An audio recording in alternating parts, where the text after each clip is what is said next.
할렐루야. 요즘 저는 22일의 부활행전을 통해서 우리 공동체가 하나님의 말씀으로 정렬되는 것을 계속해서 느끼면서 너무 감사하다는 생각이 들었습니다. 그런데 이렇게 하나님께서 신실하게 역사하시고 또 강력하게 일하실 때 동일하게 아주 열심히 일하는 존재들이 있죠. 바로 사단입니다. 사단은 지금 우리가 받은 은혜를 빼앗으려고 또 교회와 성도를 무너뜨리기 위해서 밤낮으로 얼마나 열심히 일하고 있는지 모릅니다. 그러나 여러분, 사단의 끝은 패배고요. 하나님이 붙드시고 하나님이 사랑하시는 우리의 인생의 결론은 반드시 승리한다는 사실, 이것을 기억하며 함께 나아가길 소망합니다. 오늘 본문에도 예수님의 형제인 유다, 그 유다 공동체를 무너뜨리려고 하는 사단의 세력이 등장합니다. 4절입니다. 이는 가만히 들어온 사람 몇이 있음이라. 그들은 옛적부터 이 판결을 받기로 미리 기록된 자니 경건하지 아니하여 우리 하나님의 은혜를 도리어 방탕한 것으로 바꾸고 홀로 하나이신 주제 곧 우리 주 예수 그리스도를 부인하는 자니라. 예수님을 부인하고 성도들로 하여금 방탕하게 음란하게 세월을 허비하도록 하는데, 이 공동체의 리더인 유다가 이 모습을 보면서 얼마나 열이 받고 속상했을까요? 그래서 유다가 이런 문제를 해결하고자 취했던 자세가 있는데요. 그것은 바로 싸우자였습니다. 3절입니다. 성도에게 단번에 주신 믿음의 도를 위하여 힘써 싸우라는 편지로 너희를 권하여야 할 필요를 느꼈나니. 그런데 오늘 유다가 싸우자고 했는데 누구와 싸우자는 것일까요? 잘못된 가르침을 퍼뜨리는 그 이단들을 향해 싸우자는 것일까요? 아닙니다. 바로 죄에 대하여 싸우자고 말하고 있습니다. 유다서 1장 23절의 말씀을 한번 보겠습니다. 믿음 안에서 머뭇거리는 사람들을 너그러이 대하십시오. 잘못된 길을 걷는 사람들을 찾아가십시오. 죄 지은 사람들에게 마음을 쓰되 죄는 너그럽게 대하지 마십시오. 죄 자체는 아주 나쁜 것이기 때문입니다. 오히려 죄인인 그들을 향해서는 너그러이 대해주고 찾아가서 돌이킬 수 있도록 권면해주고 오히려 마음을 쓰라고 이야기합니다. 그러나 죄는 아주 나쁜 것이기 때문에, 하나님과의 관계를 깨뜨리는 것이기 때문에 죄는 절대로 용납해서는 안 된다고 말하고 있습니다. 그런데 사도 바울도 죄에 대하여 이렇게 이야기합니다. 히브리서 12장 4절 말씀입니다. 너희가 죄와 싸우되 아직 피 흘리기까지는 대항하지 아니하고, 죄에 대해서는 우리가 피 흘리기까지 싸워야 한다, 이렇게 말을 하고 있는 것이죠. 피 흘리기까지 싸운다라는 의미는 링 위에서 누구 한 명 죽을 때까지 싸우는 것을 의미하는 것입니다. 오늘 그 대상이 사람입니까? 죄입니까? 죄인 것입니다. 사람과 목숨 걸고 싸우면 누가 기뻐할까요? 사단이 기뻐하는 일입니다. 아마도 오늘 유다 공동체 안에 사단이 원했던 것, 그 이단들을 통해서 사단이 원했던 것은 하나님의 자녀들끼리 서로 비방하고 정죄하고 싸우기를 원했을 것입니다. 죄가 만연해지기를 원했을 것입니다. 하나님과의 관계가 끊어지기를 원했을 것입니다.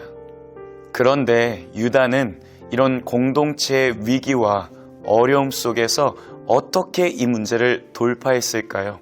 어떻게 유다와 유다 공동체는 승리할 수 있었을까요? 이 공동체를 지킬 수 있었을까요? 오늘 이 영적인 돌파와 하나님께서 주시는 승리가 우리 모든 꿈의 가족에게 있기를 간절히 소망합니다.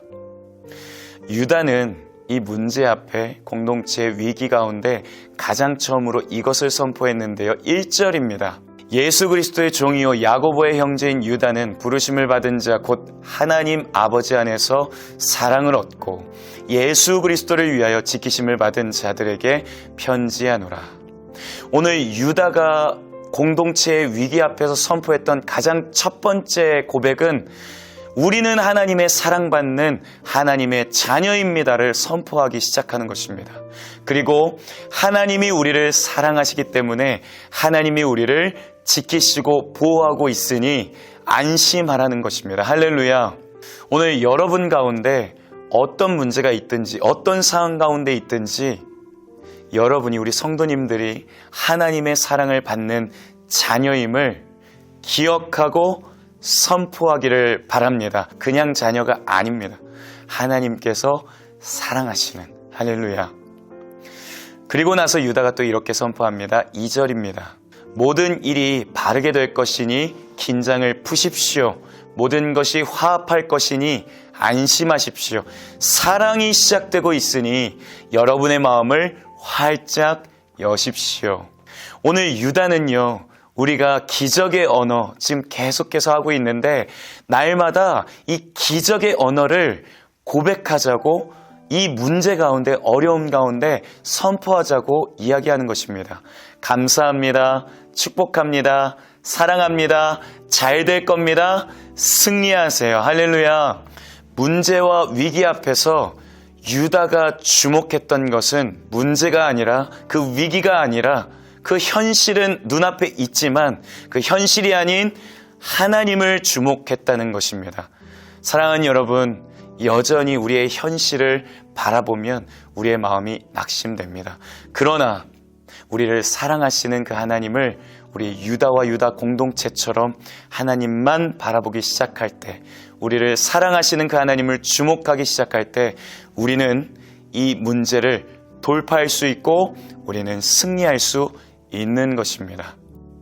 그래서 하나님께서 베푸실 완전한 사랑, 죽음을 이긴 사랑, 모든 허물을 덮으신 사랑의 역사를 유다가 기대하면서 그 사랑이, 그 놀라운 일이 시작되었다고 지금 선포하는 것이죠. 그러면서 유다가 이 유다서 1장의 안에서 사랑을 몇 번이나 강조하시는지 아시나요? 무려 6번이나 강조하고 있습니다. 1절, 하나님 아버지 안에서 사랑을 얻고, 2절, 사랑이 너희에게 더욱 많을지어다. 3절, 사랑하는 자들아. 17절, 사랑하는 자들아. 20절, 사랑하는 자들아. 21절, 하나님의 사랑 안에서 자신을 지키며. 오늘 유다는 죄와 싸우기에 앞서서, 죄와 피 흘리기까지 싸우기에 앞서서 우리에게 가장 중요한 것은 하나님의 사랑이라고 지금 강조하고 있습니다. 왜 우리는 이 싸움에서 하나님의 사랑이 필요할까요? 그것은요, 오늘 이 잘못된 길을 걷고 있는 자들의 결론 때문입니다.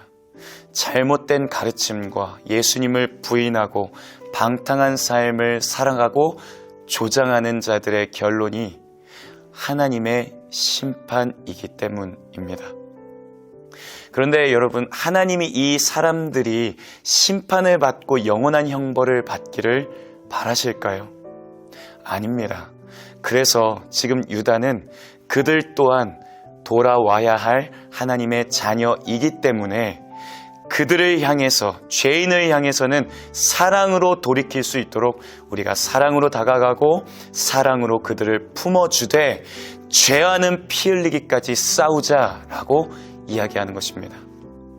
말씀을 마무리하겠습니다.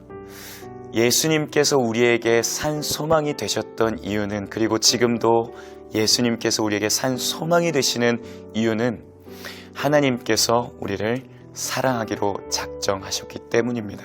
요한복음 3장 16절 말씀입니다.